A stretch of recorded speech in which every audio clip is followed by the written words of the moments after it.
শুরুতে আমরা যেটা করব সেটা হলো রাসূলুল্লাহ সাল্লাল্লাহু আলাইহি ওয়াসাল্লাম বলেছেন, তোমরা সিয়াম রাখো চাঁদ দেখে, সিয়াম ছেড়ে দাও, পরিত্যাগ করো চাঁদ দেখে।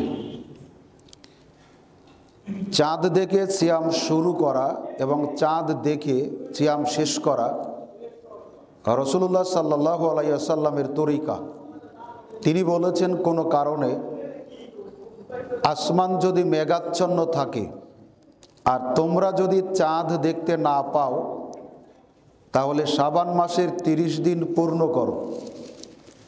শাবান মাসের 30 দিন পূর্ণ হবে, পরের দিন থেকে রমজানের 1 তারিখ শুরু হবে। এরপরে চাঁদ উঠবে কি উঠবে না এটা দেখার আর অপেক্ষা করার প্রয়োজন নেই, কারণ আরবি মাস যেমন 28 দিনেও হয় না, তেমন 31 দিনেও হয় না।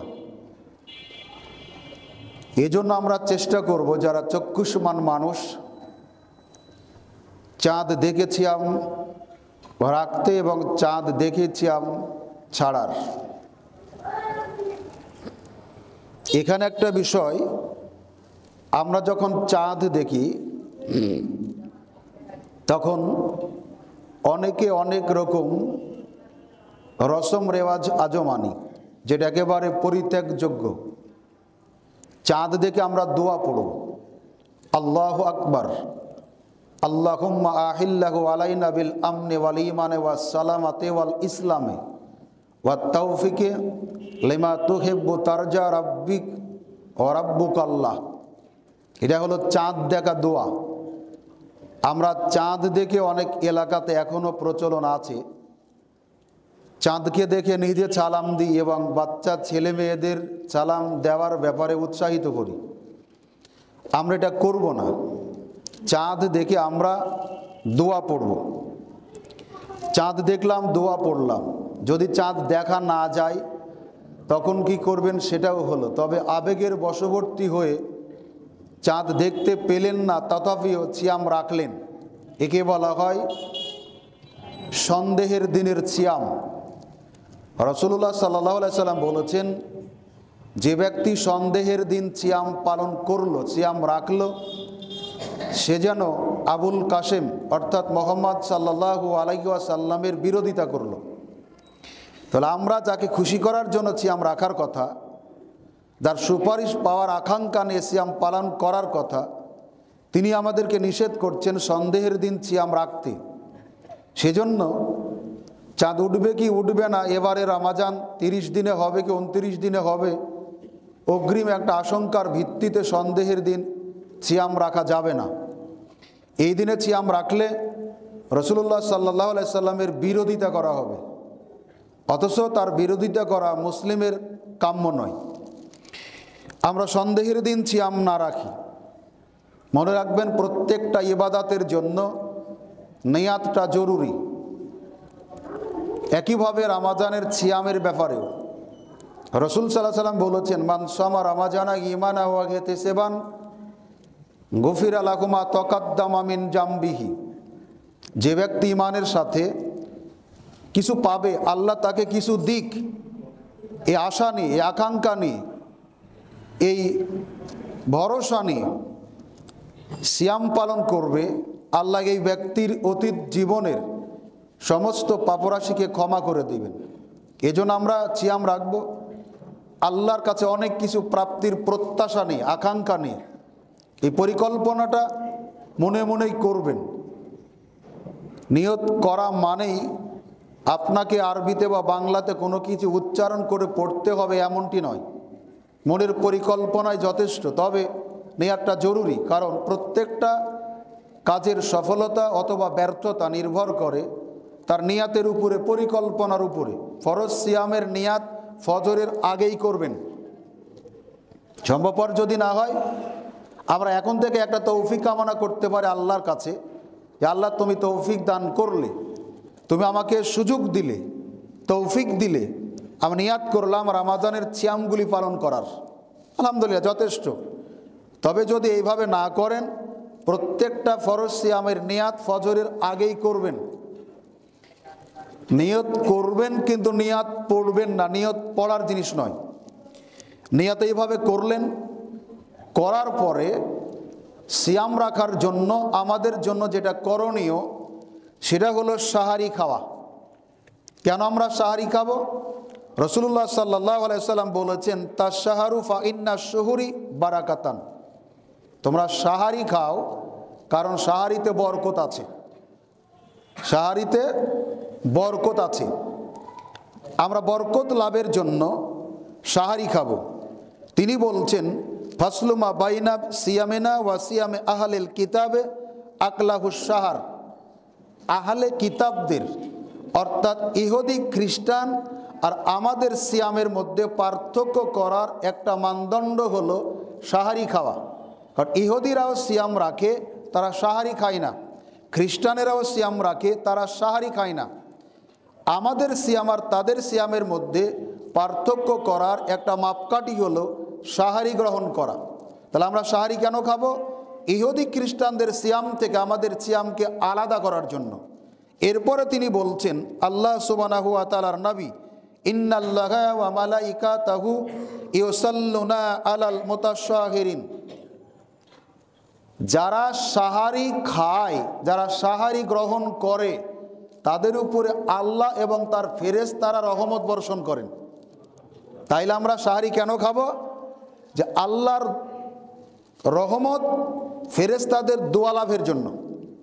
পাশাপাশি তিনি একদিন বলছেন, ইরবাজ বিন সারিয়া রাদিয়াল্লাহু তাআলা আনহু, একদিন আমি নবীজির বাড়িতে গেলাম, তিনি সাহারিতে আমাকে ডাকলেন, এসো এই বরকতপূর্ণ খাবারে তুমি শরীক হও।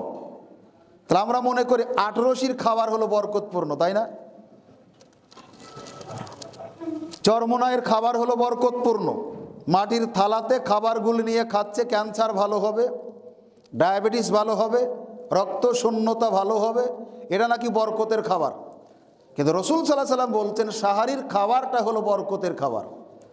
সাহারির গুরুত্ব কতখানি তিনি বলছেন, সাহারিতে তোমরা এক ঢুক পানিও যদি হও তাও খাও। তোমরা সাহারিতে তিনি গুরুত্ব আরোপ করেছেন।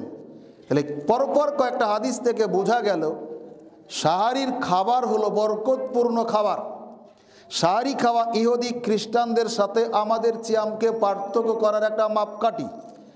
সাহারি খায় আমরা এ কারণেই, যারা সাহারি খায় তাদের উপরে আল্লাহ রহম করেন, ফেরেশতারা তাদের জন্য দোয়া করেন।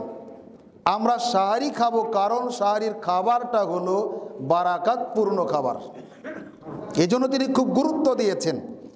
এই সাহারি খেতে গিয়ে মাঝখানে কিছু বিষয় আমাদের জন্য জরুরি, সেটা হলো সাহারিতে দেরি করা। মনে রাখবেন, আবু দারদা রাদিয়াল্লাহু তাআলা আনহু বলেন, রাসূলুল্লাহ সাল্লাল্লাহু আলাইহি ওয়াসাল্লাম বলেছেন, সালাসুমান আখলাকেন নবুওয়াতে, তিনটি জিনিস, তিনটি অভ্যাস, তিনটা আদর্শ, তিনটা জিনিস নবুওয়াতের অন্তর্ভুক্ত। মানে প্রত্যেকটা নবীর আদর্শ ছিল তিনটি, খাসলত ছিল তিনটি। তার একটা হলো তাজিলুল ইফতারে, দেরি করে ইফতার করা, তাড়াতাড়ি ইফতার করা, দেরি করে না। দেরি করে ইফতার করা ইহুদি খ্রিস্টানদের খাসলত, ইহুদি খ্রিস্টানদের বৈশিষ্ট্য, ইহুদি খ্রিস্টানদের আদর্শ দেরি করে ইফতার করা। আর প্রত্যেকটা নবীদের আদর্শ হলো তাজিলুল ইফতারে, দ্রুত তাড়াতাড়ি ইফতার করা। তাড়াতাড়ি ইফতার করা মানে সূর্য থাকতেই নয়, সূর্য ডুবার সাথে সাথে ইফতার করা, এটা নবীদের আদর্শ, নবুয়াতের একটা আদর্শ। এক। দ্বিতীয় তিনি বলছেন, ওয়া তাখিরুশ শুহুরে, দেরি করে ইফতার, সাহারি খাওয়া, দ্রুত ইফতার করা আর দেরি করে সাহারি খাওয়া, এটা নবীদের আদর্শ। এরপর তিনি বলছেন, ওয়া ওয়াজুল ইয়ামিনে আলা শিমালে ফি সালাতে, সালাতের মধ্যে বাম হাতের উপর ডান হাত রাখা, এটা নবীদের আদর্শ। নবীদের আদর্শ হলো তিনটে, তার একটা হলো তাড়াতাড়ি ইফতার করা, দেরি করে সাহারি খাওয়া এবং সালাতের সময় বাম হাতের উপরে ডান হাত রাখা। এজন্য তিনি বলছেন, এই দিন ততদিন বিজয়ী থাকবে, মুসলমানেরা ততদিন কল্যাণের মধ্যে থাকবে যতদিন তারা দেরি করে সাহারি খাবে আর তাড়াতাড়ি ইফতার করবে। সাহারিটা আমরা অনেকেই খাই, যে খাওয়ার পর গ্রাম্য ভাষায় আমাদের 1 চমক 2 চমক ঘুম হয়। এটা কিন্তু আসলে সঠিক না। জিজ্ঞাসা করা হলো নবীর সাহাবীদেরকে যে আপনারা তো নবী রাসূল সাল্লাল্লাহু আলাইহি ওয়াসাল্লামের জামানায় সাহারি খেতেন, তো সাহারি খাওয়া আর ফজরের সালাত এই দুইটার মধ্যে পার্থক্য ব্যবধান কত ছিল, কত সময়, কত মিনিট বা কীরকম? তখন তিনি বললেন আমরা সাহারি খেতাম আর ফজরে যেতাম। এই ফজরে যাওয়ার আগে আর সাহারি খাওয়ার পরে মাঝখানের সময়ের ব্যবধান ছিল 50টি আয়াত পড়তে যেই সময় লাগে এই সময় পরিমাণ। তার মানে ফজরের সালাতটা জামাতে পড়ার গুরুত্বপূর্ণ একটা সুযোগ এটা। এই জন্য আপনাদের অনুরোধ করবো যাদের এই অভ্যাসটা আছে এটা ছেড়ে দিবেন। শেষের দিকে সাহারি খাবেন, খেয়ে যাতে অল্প সময়ের ব্যবধানে ফজরে আসতে পারেন। ফজরের পর আপনি ঘুম দেন, অসুবিধা নাই, কিন্তু যাতে করে আপনি সাহারির পরে বিরাট একটা ব্যবধান না রাখেন যাতে আপনার ফজরে অসুবিধা হয়। আসলে এটা ঠিকও না। নবীদের আদর্শ হলো দেরি করে সাহারি গ্রহণ করা। এজন্য আমরা চেষ্টা করব সাহারি খাওয়ার পরে যাতে গভীর ঘুমে আমরা ঘুমিয়ে না যাই। সম্মানিত উপস্থিতি, এই সাহারিতে জাগানোর জন্য রাসূল সাল্লাল্লাহু আলাইহি ওয়াসাল্লাম বলছেন বেলাল যখন আজান দেয় তখন তোমরা খানা পিনা করো, আর আব্দুল্লাহ ইবনে উম্মে মাকতুম যখন আজান দেয় তখন তোমরা খানা পিনা বন্ধ করো। তার মানে বোঝা যাচ্ছে তখন থেকে এখন পর্যন্ত মক্কা মদিনাতে সাহারির বা তাহাজ্জুদের আজান হয়। সাহারিতে মানুষকে ডাকানোর জন্য সুন্নতি পদ্ধতি হলো আজান দেওয়া। আজান ছাড়া কোরআন মাজিদ তেলাওয়াত করা, জাগরণী গাওয়া, সঙ্গীত গাওয়া, এলাকার মা বোন ঘুম থেকে উঠুন, সাহারি রান্না করুন, এখন ঘড়িতে সময় এতটা এত মিনিট, অনেকে ছেড়ে দিয়েছেন। কিন্তু কিছু মানুষ আফসোস হয় তাদের কারণে, যে তাদের দেখলে মনে হয় যে হিন্দুদের মতো বাপদাদার এই অভ্যাস তারা আজও ছাড়তে পারেনি। তাহলে ছাড়তেই হবে টুডে অর টুমোরো, তবে সময় থাকতে একটু ফিরে আসুন, মানুষকে একটু আমল করতে দিন। সাহারিতে আজান দেবেন ডাকার জন্য একটা মিনিমাম ব্যবধান থাকবে 1-1.5 ঘন্টা, যাতে ঘুম থেকে উঠে রান্না করে খাওয়া দাওয়া হয়। এরকম একটা ব্যবধান রেখে যে সকল মসজিদে মাইক আছে, দায়িত্বশীল যারা আছেন, প্রত্যেকটা মসজিদে সাহারিতে জাগানোর জন্য সুন্নতি পদ্ধতি আজানের ব্যবস্থা করুন। আজান ব্যতি রেখে আর যত পদ্ধতি মাধ্যম রেখেছেন সবগুলি পরিহার করুন পরকালের সফলতার জন্য। সাহারিতে মানুষকে এইভাবে ডাকাডাকি করবেন না। সম্মানিত উপস্থিতি, সাহারিতে জাগলেন, রান্না বান্না হলো, সাহারি খেলেন। মনে রাখবেন সাহারিতে অত বেশি খেয়ে নিজের শরীরটাকে নষ্ট করবেন না। এটাই তো পেট। একটা গাড়ি ডায়াং 80, তার আপনার কি বলে পেট্রোল ধারণের একটা ক্ষমতা আছে তার টাঙ্কির, তাই না? টিভিএস মোটরসাইকেল, তার টাঙ্কির একটা ধারণ ক্ষমতা আছে। ডিসকভার, তার একটা টাঙ্কির ধারণ ক্ষমতা আছে। অ্যাপাচি, তার একটা টাঙ্কির ধারণ ক্ষমতা আছে। আপনার পেট তো আর এই কি বলে ট্রাক্টরের ব্যারেল না, ডিজেলের। আপনার পেটের একটা ধারণ ক্ষমতা আছে। গত জুমায় বলেছি কাফের পৃথিবীতে খাওয়ার জন্যই বেঁচে থাকে, আর আমরা খাই বেঁচে থাকতে হবে তাই। যেহেতু বাঁচতে হবে, বেঁচে থাকার জন্য যা প্রয়োজন, যতটুকুর প্রয়োজন ততটুকুন খাবো। রাসূল সাল্লাল্লাহু আলাইহি ওয়াসাল্লাম বলেছেন তুমি তোমার কোমরটা, মেরুদণ্ডটা সোজা রাখার জন্য যেই পরিমাণ খাবারের দরকার এই পরিমাণ খাও। বেশি যদি খেতে হয় তুমি তোমার পেটকে 3 ভাগে ভাগ করো, 1 ভাগ খাবার, 1 ভাগ পানি, আর 1 ভাগ শ্বাস প্রশ্বাস নেওয়ার জন্য। বেশি খেলেন তো নিজে বিপদে পড়লেন। আগেও বলেছি এবং আমরা জানি আজ পর্যন্ত পৃথিবীতে কোনো প্রতিবেদন ছাপানো হয়নি ওই সেই ভোরবেলা খাইলেন, পেটে এমন কোনো খাবার ঢোকালে সন্ধ্যা পর্যন্ত থাকবে। একমাত্র আল্লাহর খাস দয়া ছাড়া এত সময় ধরে না খেয়ে থাকা সম্ভব নয়। এজন্য আল্লাহর দয়া কামনা করুন, আল্লাহ রহম কামনা করুন। আল্লাহ যাতে আমাদের উপর রহম করেন, এই সময়টা আমরা ধৈর্যের সাথে অতিবাহিত করতে পারি। আল্লাহুম্মা আমিন।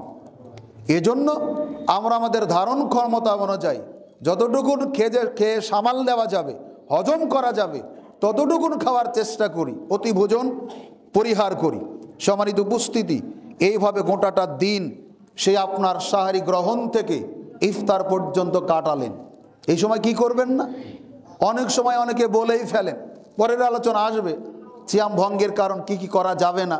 তো শোনার পর অনেকে আক্ষেপ করে বলতেন, সবই তো করা যাবে, তো কি আর করলাম না।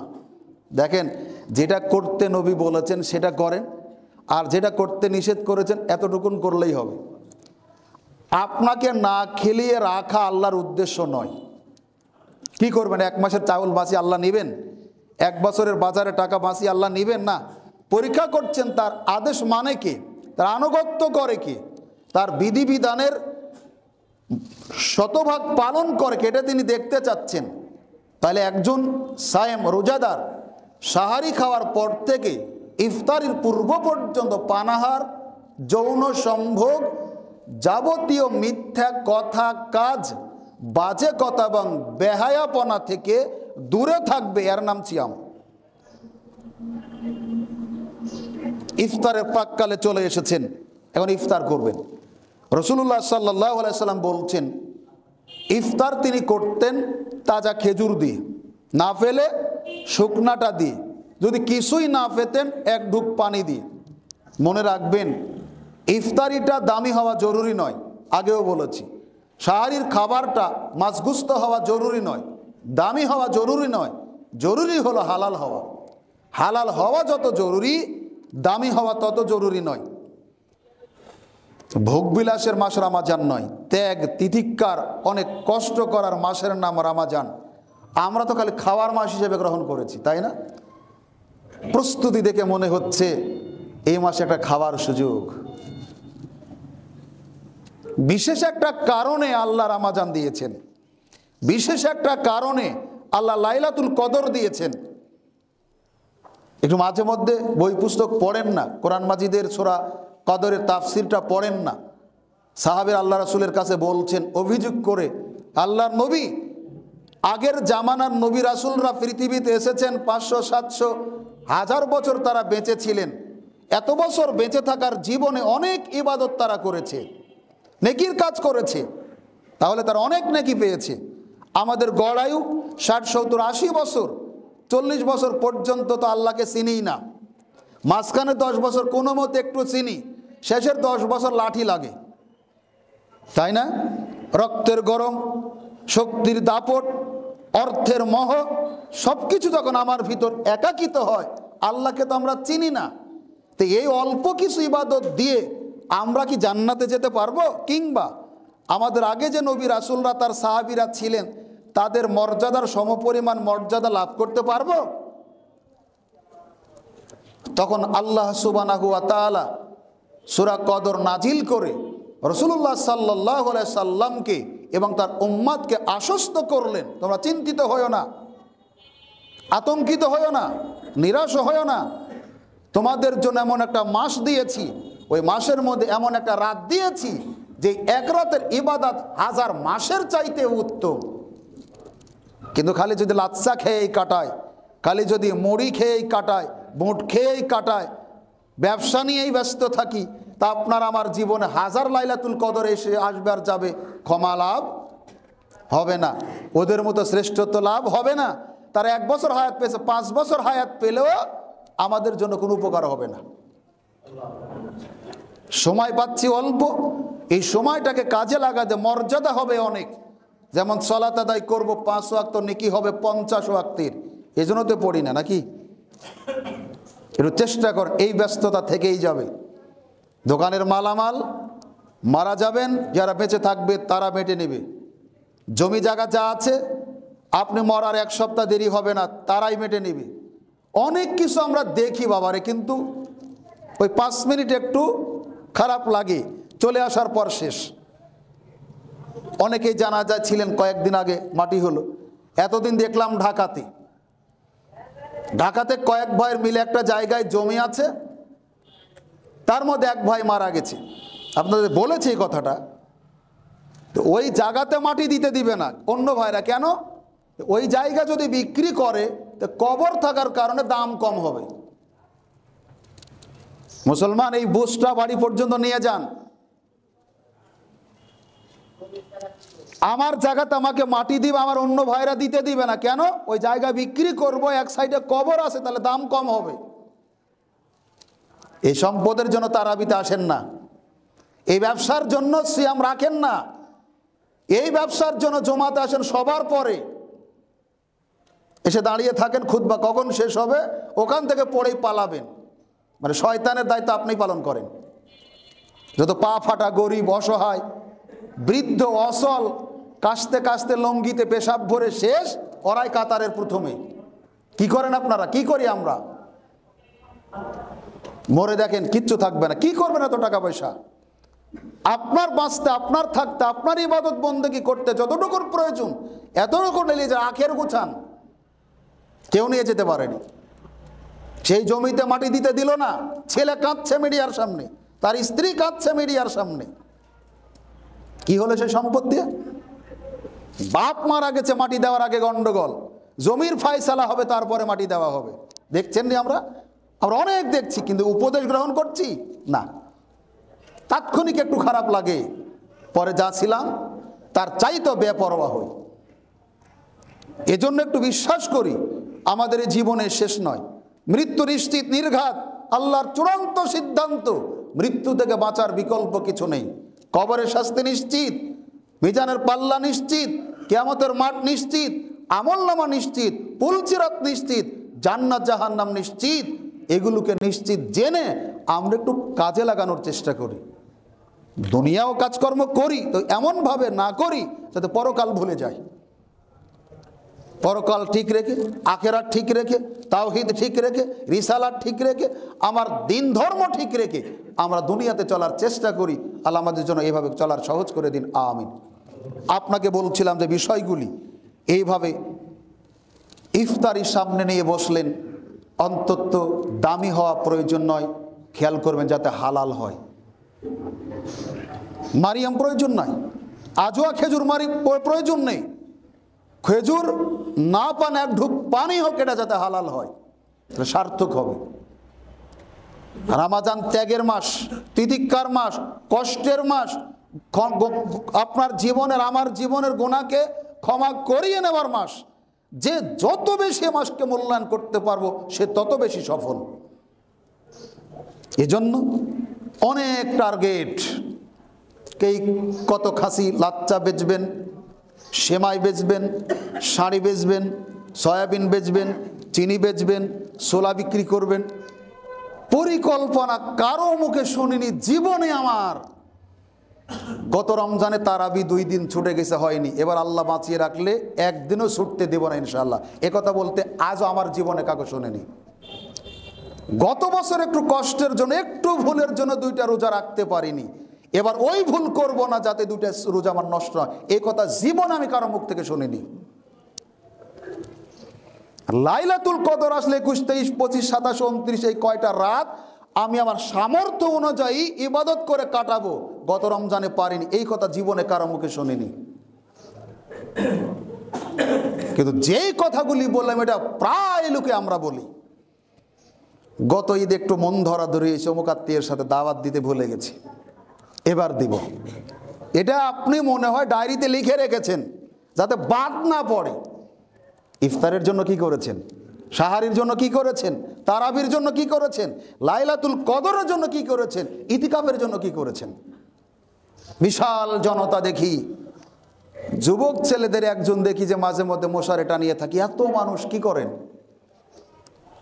আপনার 3টা ছেলে কি করেছেন? আপনি ব্যর্থ বাপ হিসেবে আপনি ইতিকাফে বসেন, শেষের 10 দিন খাবার, ইফতারি, সাহারি মসজিদে আপনার ছেলে পৌঁছে দেবে। কি করেন আপনি?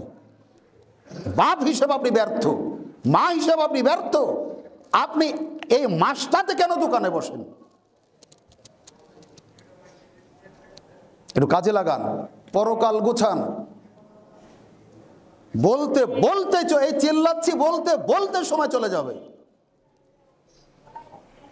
গত রমাজান পড়েছিলেন একসাথে যাদেরকে নিয়ে তারাবি, প্রথম কাতারেই ছিলেন। ঈদ পড়েছিলাম যাদেরকে নিয়ে। বলেন তো তাদের অনেকই কাজ পৃথিবীতে আছে? এ রমাজান পর্যন্ত আমরা থাকবে কি গ্যারান্টি আছে?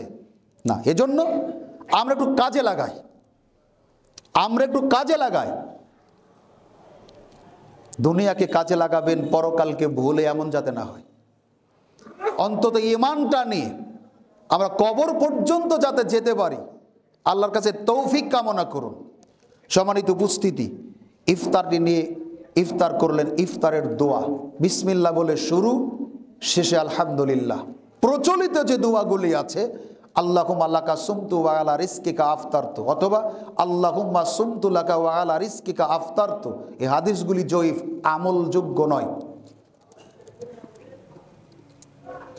মুখস্থ আছে বাস, পড়বেন না, ছেড়ে দেন, সংশোধন হন। বিসমিল্লাহ বলে ইফতার হয়ে গেল, আলহামদুলিল্লাহ। আর যদি সম্ভব হয় পারেন, ইফতারের পরের দোয়া জাহাবাজ জামাউ আবতাল্লাতিল উরুকু ওয়া সাবাতাল আজরু ইনশাআল্লাহ। পারছেন না, আলহামদুলিল্লাহ। শুরু বিসমিল্লাহ, শেষ আলহামদুলিল্লাহ। ইফতার করুন, চেষ্টা করুন। গত জুমাতেও বলেছি, প্রত্যেক দিন যার যতটুকু সামর্থ্য আছে সেখান থেকে এক একজন সায়েমকে ইফতার করাতে আমরা উৎসাহ দিই, সেটাতে সিয়াম রাখে পরস্পর। আমি আপনার ইফতার করব, আপনি আমার ইফতার করবেন। আমি খালি খেয়েই যাব এমনটি যাতে না হয়, আমারটা কেউ খেয়ে যাবে এমনটা যাতে না হয়। আমরা একে অপরের সহযোগী হই। কেন?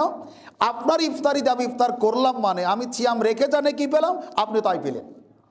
আপনাকে উৎসাহ দিই, আপনারটা দিয়ে আমি কিছুদিন ইফতার করি যাতে আপনিও নেকিটা পেতে পারেন। জাস্ট এভাবে উৎসাহ দেওয়ার জন্য। মানুষ যত ভদ্রলোক হচ্ছে তত কিন্তু ইতর হচ্ছে, এটা বিপরীত। আমরা যখন ছোট ছিলাম, আমি নিজেও দেখেছি অনেক সময় বাজারে জগে করে, কলসিতে করে, আর এক হাতে গ্লাস নিয়ে ইফতারের আগে মানুষকে কিন্তু পানি পান করানো হতো না? এই দামনাস বাজারে হয়েছে। আমি যেন মনে হচ্ছে এখন আমি দেখতে পাচ্ছি, বা আমি নিজে করছি, এটা আমার মানুষ পরে মনে হচ্ছে। তখন একটা আন্তরিকতা ছিল। নেকির প্রতি মসজিদে মনে রাখবেন, রামাজানের প্রতিটি সময় যেন আল্লাহ তার রহমত, বরকত, নাজাত, মাগফিরাত এবং জীবনের গুনাহগুলিকে এবং জাহান্নাম থেকে বাঁচার মাধ্যম করে দিয়েছেন। আলহামদুলিল্লাহ, আলহামদুলিল্লাহ। আবু হুরায়রা রাদিয়াল্লাহু তাআলা আনহু বলেন, রাসূলুল্লাহ সাল্লাল্লাহু আলাইহি ওয়াসাল্লাম বলেছেন, 3 শ্রেণীর ব্যক্তির দোয়া আল্লাহ ফিরিয়ে দেন না। অথবা তিনি বলেছেন, 3 শ্রেণীর মানুষের দোয়া আল্লাহ কবুল করেন। তারা দোয়া করলে আল্লাহ কবুল করবেন। তার একটা হলো সায়েমের দোয়া। সাহারি খাওয়া থেকে ইফতার করার আগ পর্যন্ত যখন দোয়া করবে আল্লাহ তখন কবুল করবেন। আমাদের তো ধান্দা হুজুরদের, ইফতারির সামনে নিয়ে একটু নাড়াচাড়া করবার, দোয়া করবে, তাহলে আল্লাহ কবুল করবে। মানে খাওয়ার ধান্দা। এখন থেকে ধান্দাকে মাটি দেন।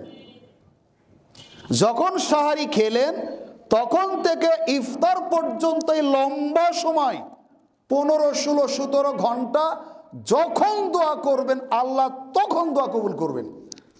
এবং এই সায়েমের দোয়া আল্লাহর কাছে পৌঁছানোর জন্য ফেরেশতা লাগে না, সরাসরি পৌঁছে যায়। 2 মাজলুমের দোয়া। 3 পিতামাতার দোয়া সন্তানের জন্য। আরো 2 ব্যক্তি আছে, তার একটা হলো ন্যায় পরায়ণ শাসকের দোয়া।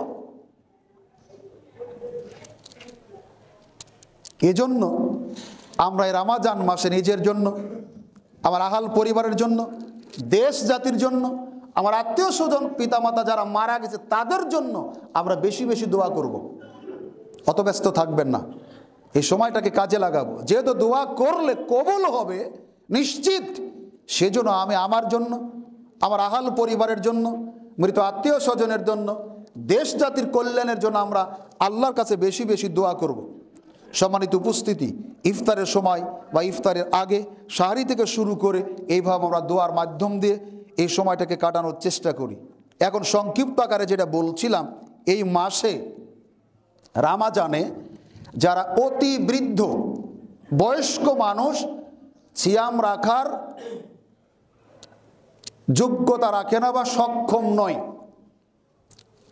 এবং যারা অসুস্থ, এই অসুস্থ ভালো হওয়ার আর সম্ভাবনা নাই, গর্ভবতী মহিলা, দুধ পান করাই যে মহিলা, এই মহিলারা সিয়াম না রেখে ফিদিয়া দিবে। ফিদিয়া হলো চিকিৎসা, জব অথবা চাউল। তবে আল্লাহ পাক বলেছেন যে স্বেচ্ছায় বেশি দান করবে সে বেশি নাকি পাবে। ন্যূনতম এটা 2.5 কেজিতে 1 সা, 1 সায়ের 4 ভাগ 1 ভাগ হলো সিয়ামের ফেদিয়া।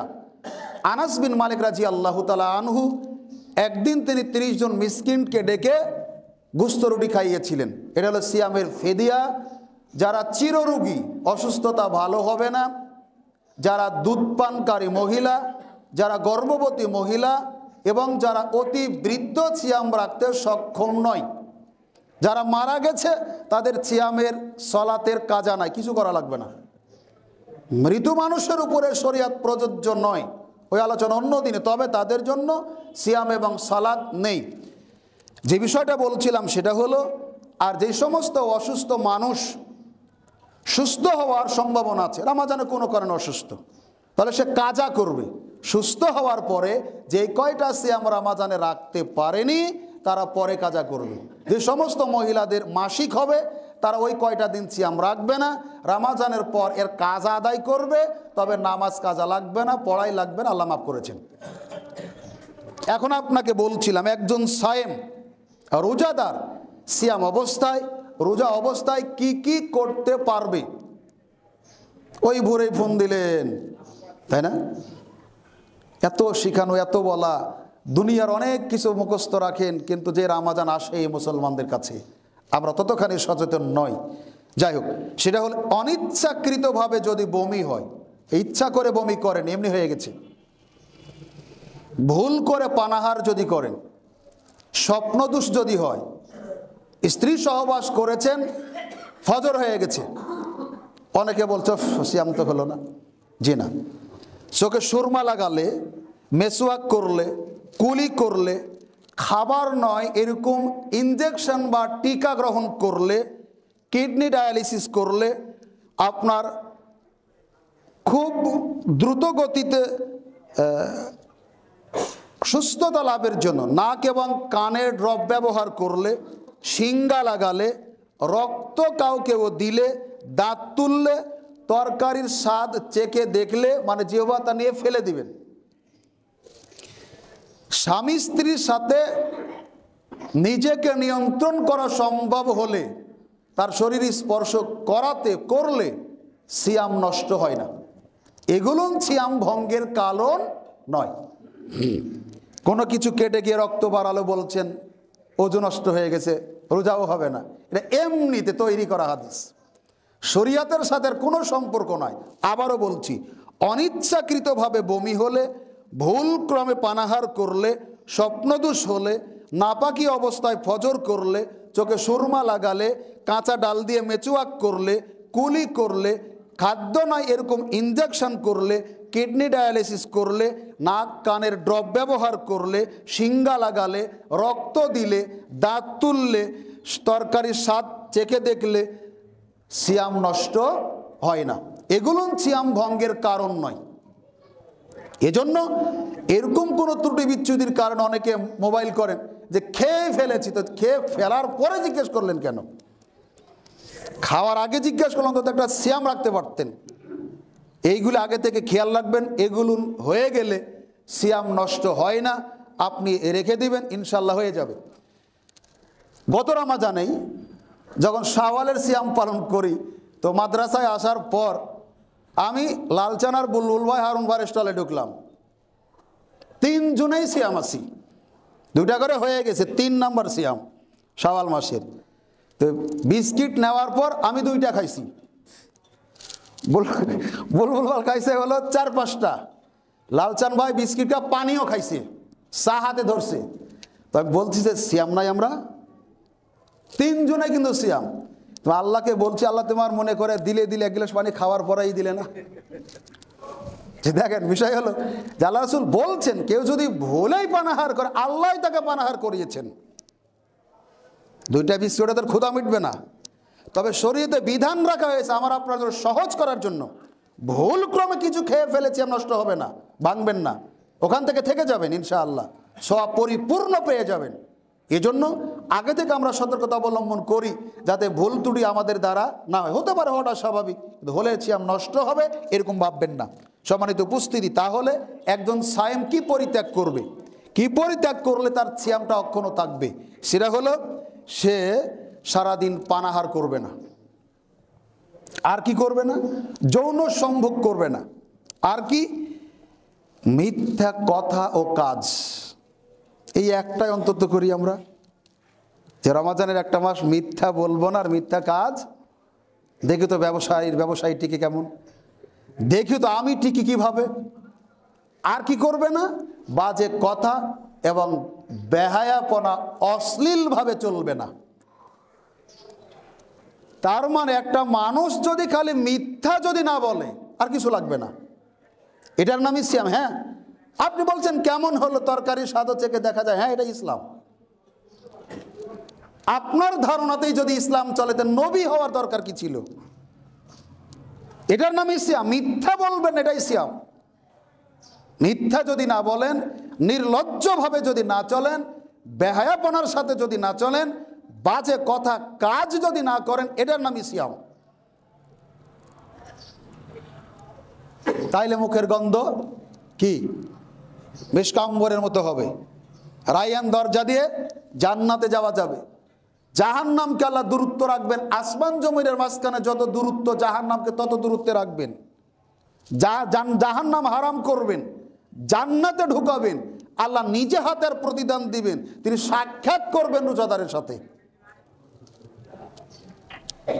বিগত জীবনের গুনাহ তো মাপ হবে, আগে আছে সেটা।